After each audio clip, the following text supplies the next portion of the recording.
কবুতরের বাচ্চা গান্দা ফুলি ঝাড় বাড়ি আছো। কিডারে? আমি তোমার শ্বশুরের ছেলে গো। ইয়ার কি মারা জায়গা পাচ্ছে না বিয়া তো পিঠা কোনে কি রেঞ্জেছো? বিষ। তুমি খেয়ে নাও, আমি আজ হোটেলে খাবো। খাবারদার বাড়িতে এক পাবে ঠ্যাং ভেঙে ফেলে দেবো। আচ্ছা দরকার নেই, গোলমালের ভিতরে আসি। বলছি কি, কি? আমার আলমারিটা খুলে আমার টাকার ব্যাগটা নিয়ে আয়। এই এই তুমি সবসময় আমার আমার করো কেন? হ্যাঁ, খাটটা আনিস আমার বাপের বাড়িতে, আলমারিটা আনিস আমার বাপের বাড়িতে, হ্যাঁ। আর সংসারের খরচ অর্ধেক টাকা নিয়ে আসে আমার বাপের বাড়িতে। কেন আমাদের বলা যায় না সবসময় আমার আমার কথা থেকে গতি? আমার বলা যায় না। ও বউ, ও কি হলো? বলছি কি, আমাদের দাড়ি কাটার বাক্সটা নিয়ে আয়। আর আমাদের ব্লাউজের হুক ছিঁড়ে গেল, ওইটা কি লাগানো হয়েছে?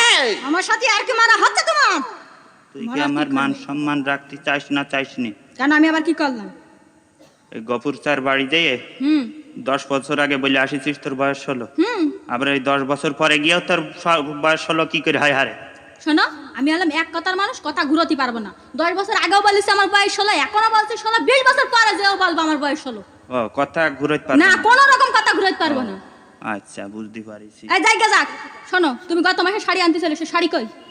আমার হাতে অভাব, আমি এখন শাড়ি টাড়ি দিতে পারবো না। ও মা, গত মাসেই তো বললে যাও তোমার অভাব, আবার এখন আবার কিসের অভাব হয়েছে? আমিও এক কথার মানুষ, আমি কথা ঘুরাতে পারিনি। গত মাসে বলেছি, এ মাসেও বলছি, প্রয়োজন হলে সারা জীবন বলতে থাকবো। আমার সাথে পাল্লা কাটাচ্ছ তুমি? এই এদিক তাকাও, তাকাও, তোমার ঘড়ি ভেঙে ফেলে দেব। আরে সর্বনাশ করলে। এদিক তাকাও, তোমার শার্ট ছিঁড়ে ফেলে দিলাম। শেষ করে ফেলবে। ও শোনা, মিলের মিশ করে থাকলে তোমার সাথে কোনো অসুবিধা হয় না। তোমার সাথে মিল করে থাকবো আমি। আরে,